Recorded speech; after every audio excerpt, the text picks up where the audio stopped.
அனி சார் கல்யாணம் பண்ணுங்க சார், எங்களுக்கு மட்டும் 8 மணி ஆனால் வீட்டிலேருந்து ஃபோன் வரணும், எங்கே இருக்கீங்க, எப்போ வருவீங்க அப்படின்னு ஃபோன் வரணும். இவர் 8 மணிக்கு தான் எந்திரிப்பாரு ஜாலியா, இன்னைக்கு ஒர்க் பண்ணுவோமா அப்படின்னு. அதெல்லாம் பார்க்கும்போது நமக்கு ஒரு மாதிரி இருக்கும். அப்போல்லாம் நான் கேட்போம், ஏன் சார் கல்யாணம் பண்ண மாட்டேங்க? விடுங்க சார், ஜாலியாக இருக்கேன்னு. பட் அவர் ஜாலியாக இருந்தால் நமக்கு ஹிட்டு பாட்டு வருது. நமக்கு ஹிட்டு பாட்டு வேணுமா, அவர் கல்யாணம் நடக்கணுமான்னு யோசிச்சு பார்த்தேன். நமக்கு ஹிட்டு பாட்டு தான் வேணும். அதனால் நீங்க ஜாலியாவே இருங்க சார், எங்களுக்கு வைப் பண்ண பாட்டு கொடுத்துக்கிட்டே இருங்க sir. Okay sir, thank you sir. அனி அவ்வளோ ஸ்பெஷல். அனியோட எந்த அளவுக்கு க்ளோஸ்னா, இப்போ நான் போய் கேட்டேன்னா எந்த படம்னாலும் உடனே ஓகே சொல்லுவார். நோ ப்ராப்ளம் சார், பண்ணிடலாம் சார்னு. ஆனால் அவருக்கு நாங்கள் கொடுக்குற ரெஸ்பெக்ட், அவர் இன்னைக்கு வளர்ந்துருக்க அந்த க்ரோத், அந்த ஸ்டேச்சர், அதுக்கு நான் கொடுக்குற ரெஸ்பெக்ட் நான் அப்படி போய் கேட்கவே மாட்டேன். நான் எப்போ கேட்டாலும் பண்ணுவார். பட் அவருக்கு அந்த ஸ்டேஜரை கொடுத்து அப்ரோச்னா, இவர் இவ்வளோ பெரிய மியூசிக் டைரக்டர் நம்ம போய் கேட்குறோன்னா அதுக்கேற்ற ப்ராஜெக்டோட தான் போய் கேட்கணுன்றதான் எங்களுக்கு எப்பவுமே தோணும். அப்படி தான் சார் இருப்போம். பாசம், லவ் எல்லாமே எப்பவுமே இருக்கும். பட் அதை தாண்டி நான் இந்த ரெஸ்பெக்ட் கொடுத்தாகணும். ஏன்னா நீங்கள் உலகம் ஃபுல்லாக ரீச் ஆகிருக்கீங்க சார். எங்கே போய் பார்த்தாலும் இவர் ஒரு கான்சர்ட் நடத்தினா எனக்கு எத்தனை மெசேஜ் வருதுன்னு எனக்கு தான் தெரியும். Get me 4 tickets, get me 2 tickets அப்படின்னு. டிக்கெட்லாம் அப்படி கிடைக்கா ராஜா, நீ அங்கே போய் ஏதாவது கண்டுபிடிச்சி எடுத்துக்கோ அப்படின்னு.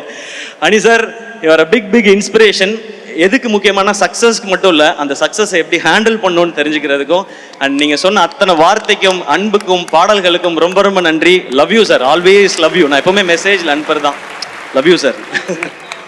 இந்த ப்ரோமான்ஸ் போயிட்டே தான் இருக்கும் எங்களுக்குள்ள, அது எப்பவுமே இருக்கும். அண்ணன் தம்பி அந்த மாதிரி, ஃப்ரெண்டு, எப்படி வேணாலும் வச்சுக்கலாம். Love you sir. அண்ட் மதராசிக்கு நீங்கள் கொடுத்துருக்க ட்ராக் சலம்பலை, அப்புறம் இப்போ வழிகிறேன்.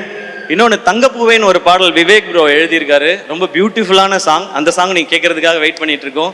அண்ட் உங்களோட singers, lyricist super Subbu bro, super lyrics. And Aadesh bro, thank you. And Vivek bro, thanks. நான் ஆனால் தேங்க்ஸ்லாம் சொல்ல மாட்டேன், நம்ம நண்பர்களாக அப்படியே மெயின்டைன் பண்ணிக்கலாம். அனி சார் கல்யாணம் பண்ணுங்க சார், எங்களுக்கு மட்டும் 8 மணி ஆனால் வீட்டிலேருந்து ஃபோன் வரணும், எங்கே இருக்கீங்க, எப்போ வருவீங்க அப்படின்னு ஃபோன் வரணும். இவர் 8 மணிக்கு தான் எந்திரிப்பாரு ஜாலியா, இன்னைக்கு ஒர்க் பண்ணுவோமா அப்படின்னு. அதெல்லாம் பார்க்கும்போது நமக்கு ஒரு மாதிரி இருக்கும். அப்போல்லாம் நான் கேட்போம், ஏன் சார் கல்யாணம் பண்ண மாட்டேங்க? விடுங்க சார், ஜாலியாக இருக்கேன்னு. பட் அவர் ஜாலியாக இருந்தால் நமக்கு ஹிட்டு பாட்டு வருது.